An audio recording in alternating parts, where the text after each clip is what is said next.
السلام علیکم ناظرین، TNN ٹی وی کے نیوز بلیٹن کے ساتھ میں ہوں بشرا خان۔ سب سے پہلے شامل کریں گے نیوز ہیڈ لائنز۔ پاکستان کی جوابی کارروائی، ایران میں دہشت گردوں کی پناہ گاہوں پر حملے، متعدد حالات، پاک ایران کشیدگی۔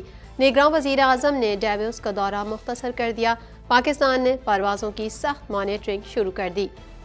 نواز شریف کا نام ECL میں ڈالا جائے، اگر وہ ہار گیا تو لندن بھاگ جائے گا۔ عمران خان کا کہنا ہے کہ خارجہ پالیسی پر کسی کی توجہ نہیں ہے، پلان C نہیں بتا سکتے، جب تک زندہ ہوں لڑتا رہوں گا، غلامی قبول نہیں کروں گا۔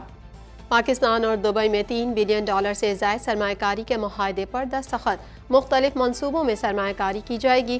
معاہدے کے تحت ریلوے، اقتصادی زون اور انفراسٹرکچر میں تعاون کیا جائے گا۔ کراچی میں sign boards, hoardings, flyovers سے سیاسی بینرز ہٹانے کا حکم۔ جسٹس ندیم اختر کا کہنا تھا کہ اس شہر کو جنگل مت بنایا جائے، تمام بل بورڈز اور ہورڈنگز ہٹا کر 31 جنوری کو رپورٹ پیش کرنے کا حکم۔ کراچی میں ایک بار پھر سردی کی لہر میں اضافہ، کشمیر اور گلگت بلتستان میں موسم سرد اور مطلع جزوی ابر آلود رہنے کا امکان۔ پنجاب بھر میں دھند کی چادر تن گئی، پروازوں کا شیڈول متاثر۔ کینیڈا نے ہندوستانی طلباء کو ویزے کی سہولت میں کمی کر دی۔ امیگریشن منسٹر کا کہنا ہے کہ کینیڈا بھارت تنازع کے بعد بھارتی طلباء کے لیے اجازت ناموں میں نمایاں کمی آئی ہے۔ اسٹڈی پرمٹس کی تعداد میں جلد ہی کسی بھی وقت اضافہ ہونے کا امکان نہیں۔ آئیووا میں ٹرمپ کی جیت پر ٹروڈو کا رد عمل، کینیڈین وزیر اعظم کا کہنا ہے کہ امریکہ کو امید پرستی پسپائی کے درمیان انتخاب کا سامنا ہے۔ امریکہ میں ٹرمپ کی حکومت کینیڈا کے لیے آسان نہ ہوگی۔ کینیڈا کا یمنی حوثیوں کو دہشت گردوں کی لسٹ میں ڈالنے پر غور، کینیڈین سیکیورٹی ایجنسیاں صورتحال پر غور کر رہی ہیں۔ حوثیوں کو فیصلے کے سنگین مجرمانہ اور مالی نتائج کا سامنا کرنا پڑ سکتا ہے۔ اسرائیلی قیدیوں کو ادویات کی فراہمی کی درخواست پر حماس کا بڑا مطالبہ۔ حماس کا کہنا ہے کہ ریڈ کراس نے اسرائیلی جنگی قیدیوں کو دوا فراہمی کی درخواست کی تھی۔ عرب اور مسلمان ممالک پر غزہ محاصرے کو توڑنے کی درخواست۔ امریکہ میں خون جمع دینے والی سردی، ہلاکتیں 40 ہو گئیں۔ سب سے زیادہ ہلاکتیں ریاست ٹینیسی میں ہوئیں، جہاں 14 افراد ہلاک ہو گئے۔ نیو یارک کے جنوب میں 30 انچ سے زیادہ برف باری۔ ہیڈ لائنز آپ نے جانی، اور اب شامل کرتے ہیں خبروں کی تفصیل۔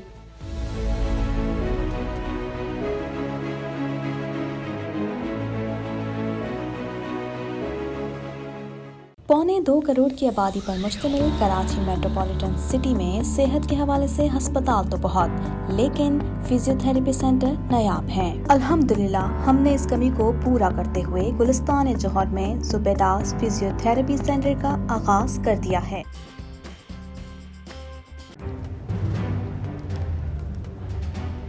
Islamic Finance TV, the only TV channel of the fastest growing Islamic economy in the world and the prime mover of Islamic finance news.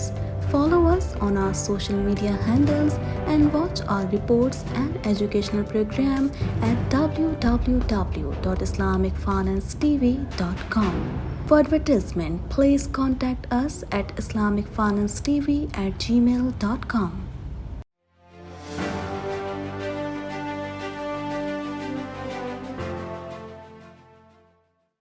Iran کی جانب سے پاکستان کی فضائی حدود کی خلاف ورزی اور پنجگور میں میزائل حملے کے جواب میں پاکستان نے جوابی کارروائی کرتے ہوئے ایران میں دہشت گردوں کے ٹھکانوں پر ٹارگیٹڈ حملے کر دیے۔ مزید تفصیلات اس رپورٹ میں۔ پاک ایران کشیدگی کے باعث موجودہ صورتحال کے پیش نظر نگراں وزیر اعظم انوار الحق کاکڑ نے ڈیوس کا دورہ مختصر کر دیا۔ ایران کی جانب سے پاکستان کی فضائی حدود کی خلاف ورزی اور پنجگور میں میزائل حملے کے جواب میں پاکستان نے جوابی کارروائی کرتے ہوئے ایران میں دہشت گردوں کے ٹھکانوں پر ٹارگیٹڈ حملے کر دیے۔ ترجمان دفتر خارجہ کے مطابق پاکستان نے ایران کے صوبے سیستان میں دہشت گردوں کی پناہ گاہوں پر ٹارگیٹڈ حملے کیے۔ جوابی حملے میں ایران کے کسی سویلین یا فوجی ہدف کو نشانہ نہیں بنایا گیا۔ ترجمان کے مطابق آپریشن کو مرگ بر سرمچار کا نام دیا گیا ہے، جبکہ انٹیلیجنس بیس آپریشن میں متعدد دہشت گرد ہلاک ہوئے ہیں۔ ترجمان دفتر خارجہ نے مزید بتایا کہ گزشتہ کئی برسوں کے دوران پاکستان دہشت گردوں کی پناہ گاہوں سے متعلق اپنے تحفظات ایران کے ساتھ شیئر کرتا رہا ہے۔ انہوں نے کہا کہ پاکستان کبھی بھی اپنی خود مختاری اور علاقائی سالمیت کو کسی بھی حالات میں چیلنج کرنے کی اجازت نہیں دے گا۔ ایران ایک برادر ملک ہے اور پاکستانی ایرانی عوام کے لیے بہت عزت اور محبت رکھتے ہیں۔ ترجمان دفتر خارجہ کے مطابق آج کارروائی نام نہاد سرمچاروں پر مصدقہ انٹیلیجنس کی روشنی میں کی گئی۔ یہ کارروائی پاکستان کے تمام خطرات کے خلاف اپنی قومی سلامتی کے تحفظ اور دفاع کے غیر متزلزل عزم کا مظہر ہے۔ ترجمان دفتر خارجہ کا مزید کہنا تھا کہ ہم نے ہمیشہ دہشت گردی کی لعنت سمیت مشترکہ چیلنجز سے نمٹنے کے لیے بات چیت اور تعاون پر زور دیا ہے۔ مشترکہ حل تلاش کرنے کی کوشش جاری رکھیں گے۔ واضح رہے کہ 2 روز قبل ایران کی جانب سے پاکستان کی فضائی حدود میں حملے کے نتیجے میں 2 معصوم بچے جاں بحق اور 3 بچیاں زخمی ہو گئی تھیں۔ ترجمان دفتر خارجہ ممتاز زہرا بلوچ نے بتایا کہ پاکستان نے ایران کے ساتھ تمام اعلیٰ سطحی تبادلوں کو معطل کرنے کا بھی فیصلہ کر لیا ہے۔ ترجمان دفتر خارجہ کا مزید کہنا تھا کہ پاکستان میں ایران کے سفیر جو اس وقت ایران میں ہی ہیں ان کو بھی پاکستان واپس نہ آنے کا کہہ دیا گیا ہے۔ دوسری جانب پاک ایران کشیدگی کے حوالے سے پاکستان نے ایران سمیت مغربی سندھ سے آنے والی تمام پروازوں کی سخت نگرانی شروع کر دی۔ اس سلسلے میں مغربی سرحدوں پر فضا میں ہونے والی ہر سرگرمی کو سختی سے مانیٹر کیا جا رہا ہے۔ امریکی محکمہ خارجہ کے ترجمان میتھیو ملر نے پاکستان کی حدود میں ایران کے حملے کی شدید مذمت کرتے ہوئے کہا کہ تہران نے 3 ہمسایہ ممالک کے خود مختار سرحدوں کی خلاف ورزی کی۔ دوسری جانب پاک ایران کشیدگی پر چین کی جانب سے ثالثی کی پیشکش کی گئی۔ بانی P T I Imran Khan نے کہا ہے کہ 8 فروری کو جو سما ہوگا وہ منظر ہی کچھ اور ہوگا۔ نواز شریف کا نام الیکشن تک ECL پر ڈالا جائے، ہار گیا تو دوبارہ لندن بھاگ جائے گا۔ مزید جانیں گے اس رپورٹ میں۔ بانی P T I Imran Khan نے کہا ہے کہ 8 فروری کو جو سما ہوگا وہ منظر ہی کچھ اور ہوگا۔ نواز شریف کا نام الیکشن تک ECL پر ڈالا جائے، ہار گیا تو دوبارہ لندن بھاگ جائے گا۔ اڈیالہ جیل میں میڈیا سے بات چیت کرتے ہوئے عمران خان نے کہا کہ قرآن پاک میں ہے کہ جو معاشرے امر بالمعروف اور نہی عن المنکر پر نہیں چلتے وہ تباہ ہو جاتے ہیں۔ قرآن میں یہ بھی ہے کہ منافق بدی کے ساتھ کھڑے ہوتے ہیں اور اچھائی کے خلاف جاتے ہیں۔ انصاف کے بغیر معاشرہ ترقی نہیں کر سکتا۔ بانی پی ٹی آئی کا کہنا تھا کہ انہوں نے پی ٹی آئی کی تمام قیادت کو اڑا دیا، انتخابی نشان تک لے لیا گیا۔ پی ٹی آئی کے امیدواروں کو گندے گندے نشانات دیے گئے، لوگوں کو اٹھا کر 9 مئی میں ڈالا جا رہا ہے۔ مریم کے فلیٹس کو کیوں نہیں پوچھا جاتا؟ نواز شریف، مریم نواز اور زرداری نے توشہ خانہ سے گاڑیاں لی، ان سے کیوں نہیں پوچھا جا رہا؟ عمران خان نے کہا کہ سپریم کورٹ کو انسانی حقوق کی خلاف ورزیوں کو دیکھنا ہے۔ ہمارے امیدوار انتخابی مہم کے لیے نکلتے ہیں تو ان پر FIR کٹ جاتی ہے۔ ان کی تمام تر توجہ پی ٹی آئی کو ختم کرنے پر لگی ہوئی ہے۔ ان کا کہنا تھا کہ افغانستان کے ساتھ تعلقات خراب کر لیے گئے ہیں، خارجہ پالیسی پر کسی کی توجہ نہیں ہے، پلان C نہیں بتا سکتے۔ عمران خان نے کہا مجھے ویل چیئر سے بائیو میٹرک کراتے ہوئے گرفتار کر لیا گیا اور نواز شریف کی بائیو میٹرک ایئرپورٹ پر کی گئی۔ پاکستان کی بہتری سیاسی استحکام میں ہے۔ ان کا مزید کہنا تھا کہ جیل میں موبائل فون سے آزاد ہو گیا ہوں، ریلیکس ہونے کا ٹائم بھی مل جاتا ہے اور ورزش بھی کر لیتا ہوں۔ قوم کو فیصلہ کرنا ہے کہ انہیں غلام بننا ہے یا آزاد قوم۔ یہ جنگ آزادی کی جنگ ہے۔ کیا ہم نے ہمیشہ طاقتور کی غلامی کرنی ہے؟ جب تک زندہ ہوں لڑتا رہوں گا، غلامی قبول نہیں کروں گا۔ نواز شریف کیوں خاموش ہے؟ کیونکہ اس نے غلامی قبول کر لی ہے۔ عمران خان نے کہا کہ NRO کے لیے یہ PDM میں اکٹھے ہوئے تھے۔ ہمارا NRO لینے والوں سے کسی بھی قسم کا اتحاد نہیں ہو سکتا۔ میں پاناما پیپرز میں نہیں پکڑا گیا، مجھ پر توشہ خانہ کا کیس بنایا گیا ہے۔ جیل میں بیٹھ کر بھی یہی کہتا ہوں کہ کڑے احتساب اور قانون کی بالادستی کے بغیر پاکستان ترقی نہیں کر سکتا۔ ڈیووس میں ورلڈ اکنامک فورم میں پاکستان اور دبئی حکومت کے درمیان مختلف پروجیکٹس میں سرمایہ کاری کے لیے $3 بلین کے معاہدے پر دستخط ہوئے ہیں۔ مزید احوال اس رپورٹ میں۔ پاکستان اور دبئی میں $3 بلین سے زائد سرمایہ کاری کے معاہدے پر دستخط ہوئے ہیں۔ تفصیلات کے مطابق ڈیووس میں ورلڈ اکنامک فورم میں پاکستان اور دبئی حکومت کے درمیان مختلف پروجیکٹس میں سرمایہ کاری کے لیے $3 بلین کے معاہدے پر دستخط ہوئے ہیں۔ پاکستان کی طرف سے نگراں وفاقی وزیر مواصلات، ریلویز شاہد اشرف تارڑ اور دبئی حکومت کی طرف سے چیئرمین پورٹس سلطان احمد بن سلیم نے دستخط کیے۔ شاہد اشرف تارڑ نے کہا کہ اقتصادی تعاون کے منصوبوں سے دونوں برادر ممالک کے درمیان تعلقات مستحکم ہوں گے، جبکہ سلطان احمد بن سلیم نے کہا کہ ان معاہدوں کے ذریعے دونوں ممالک مستقبل میں مستفید ہوں گے۔ معاہدے کے تحت ریلوے، اقتصادی زون اور انفراسٹرکچر میں تعاون کیا جائے گا۔ Freight corridor, multi modal logistic park اور فریٹ ٹرمینلز کا قیام بھی معاہدے میں شامل ہے۔ پاکستان کی جانب سے پاکستان ریلویز اور پورٹ قاسم اتھارٹی، جبکہ دبئی کی طرف سے DP ورلڈ کام کریں گے۔ منصوبوں کی تکمیل سے کراچی میں ٹریفک میں بہتری اور لاجسٹک اخراجات میں کمی ہوگی۔ DP ورلڈ پاکستان میں اقتصادی سرگرمیوں کو بڑھانے کے ساتھ اقتصادی زونز کو بھی ترقی دے گا۔ سندھ ہائی کورٹ نے کراچی بھر کی شاہراہوں سے sign boards, hoardings, flyovers اور پیڈیسٹرینین برج سے تمام سیاسی بینرز ہٹانے، جبکہ انتظامیہ کو تصاویر آویزہ کرنے والے سیاسی رہنماؤں کے خلاف کارروائی کرنے کا حکم دے دیا۔ مزید تفصیلات اس رپورٹ میں۔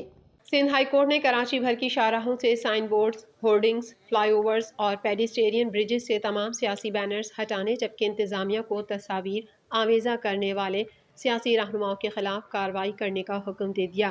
جسٹس ندیم اختر نے ریمارکس میں کہا کہ ہم شہر میں آنے والوں کو کیا بتانا چاہتے ہیں، یہ مہذب لوگوں کا شہر ہے یا جنگل ہے۔ عدالت عالیہ نے شہر بھر سے تمام بل بورڈز اور ہورڈنگز ہٹا کر 31 جنوری کو رپورٹ پیش کرنے کا حکم دے دیا۔ جسٹس ندیم اختر کی سربراہی میں 2 رکنی بینچ کی روبرو شہر میں عوامی مقامات پر بل بورڈز، ہورڈنگز پر پابندی سے متعلق درخواست پر سماعت ہوئی۔ جسٹس ندیم اختر نے KMC اور کنٹونمنٹس وکلاء سے مکالمے میں کہا کہ اس شہر کو جنگل مت بنائیں، جائیں جا کر اپنی ذمہ داری پوری کریں۔ جسٹس ندیم اختر نے ریمارکس دیے کہ بل بورڈز اور ہورڈنگز پر جس سیاسی رہنما کی تصویریں ہوں اس کے خلاف مقدمہ درج کیا جائے۔ کنٹونمنٹ کے وکیل نے موقف دیا کہ ہم کارروائی کر رہے ہیں، ان میں کچھ رکاوٹیں آ رہی ہیں۔ عدالت نے اس موقف پر شدید برہمی کا اظہار کرتے ہوئے ریمارکس دیے کہ اگر کام نہیں کر سکتے تو بند کر دیں کنٹونمنٹ۔ عدالت نے کراچی بھر سے sign boards, hoardings, flyovers اور پیڈیسٹرین برجز سے تمام سیاسی بینرز ہٹانے کا حکم دے دیا۔ عدالت عالیہ نے الیکشن کمیشن اور شہری انتظامیہ کو تصاویر آویزہ کرنے والے سیاسی رہنماؤں کے خلاف کارروائی کرنے کا بھی حکم دے دیا۔ دائر درخواست میں موقف اپنایا گیا تھا کہ سپریم کورٹ نے 2016 میں بل بورڈز، ہورڈنگز پر پابندی کا فیصلہ دیا تھا۔ پابندی کے باوجود پبلک مقامات پر بل بورڈز لگائے جا رہے ہیں۔ شہر قائد میں ایک بار پھر سردی کی لہر میں اضافہ ہو گیا، تاہم شہر میں بارش کا امکان نہیں۔ محکمہ موسمیات کی جانب سے کہا گیا کہ شمال مشرقی سمت سے چلنے والی ہواؤں کے باعث سردی کی شدت میں اضافہ ہوا ہے۔ مزید جان لیں گے اس رپورٹ میں۔ شہر قائد میں ایک بار پھر سردی کی لہر میں اضافہ ہو گیا، تاہم شہر میں بارش کا امکان نہیں۔ محکمہ موسمیات کی جانب سے کہا گیا ہے کہ شمال مشرقی سمت سے چلنے والی ہواؤں کے باعث سردی کی شدت میں اضافہ ہوا۔ تفصیلات کے مطابق کراچی میں گزشتہ رات سے چلنے والی ٹھنڈی ہواؤں کے باعث موسم سرد ہو گیا۔ محکمہ موسمیات نے بتایا کہ شہر کا موجودہ درجہ حرارت 14 ڈگری سینٹی گریڈ ریکارڈ کیا گیا اور ہوا میں نمی کا تناسب 77% ہے۔ محکمہ موسمیات کے مطابق کراچی میں بارش کا امکان نہیں اور شہر میں ہلکی دھند کے باعث حد نگاہ 3 کلومیٹر تک محدود ہے۔ دوسری جانب ملک کے شمالی علاقے آج بھی یخ بستہ ہواؤں کی لپیٹ میں رہیں گے۔ اس گردوں میں پارہ -7 ڈگری تک گرنے کا امکان ہے۔ محکمہ موسمیات نے کراچی، کوئٹہ، لاہور، اسلام آباد اور پشاور سمیت ملک کے بیشتر علاقوں میں موسم سرد اور خشک رہنے کی پیشگوئی کی ہے، جبکہ کشمیر اور گلگت بلتستان میں موسم سرد اور مطلع جزوی ابر آلود رہے گا۔ پنجاب کے مختلف علاقوں میں شدید دھند کے باعث موٹر وے کو متعدد مقامات پر آمد و رفت کے لیے بند کر دیا گیا۔ شدید دھند کے باعث علامہ اقبال انٹرنیشنل ایئرپورٹ پر پروازوں کا شیڈول بھی متاثر ہو گیا۔ میڈیا رپورٹ کے مطابق موٹر وے M1 پشاور سے برہان تک، موٹر وے M2 لاہور سے کوٹ مومن تک دھند کے باعث بند کر دی گئی۔ ترجمان موٹر وے پولیس کے مطابق موٹر وے M3 دھند کی وجہ سے بند ہے، جبکہ موٹر وے M4 دھند کے باعث بند کر دی گئی۔ اس کے علاوہ موٹر وے M5 شدید دھند کے باعث بند کر دی گئی، جبکہ لاہور سیالکوٹ موٹر وے دھند کی وجہ سے بند کر دی گئی۔ ترجمان موٹر وے پولیس کے مطابق موٹر وے بند کرنے کا مقصد حادثات سے بچاؤ اور موٹر وے استعمال کرنے والوں کے جان و مال کا تحفظ ہے۔ شہریوں سے درخواست ہے کہ دھند کے اوقات میں غیر ضروری سفر سے گریز کریں۔ اپنا سفر دن کی روشنی میں مکمل کر کے دھند کے آغاز سے پہلے اپنی منزل مقصود تک پہنچ جائیں۔ گاڑیوں میں فاگ لائٹس کا استعمال کریں، تیز رفتاری سے گریز کریں اور اگلی گاڑی سے مناسب فاصلہ معمول سے زیادہ رکھیں۔ ترجمان موٹر وے پولیس کا کہنا ہے کہ سفر شروع کرنے سے پہلے موٹر وے پولیس ہیلپ لائن 130 یا national high way and motor way police کی آفیشیل سوشل میڈیا اکاؤنٹ سے بھی تازہ ترین معلومات ضرور حاصل کر لیں۔ مزید خبریں بھی بلیٹن کا حصہ ہوں گی اس بریک کے بعد۔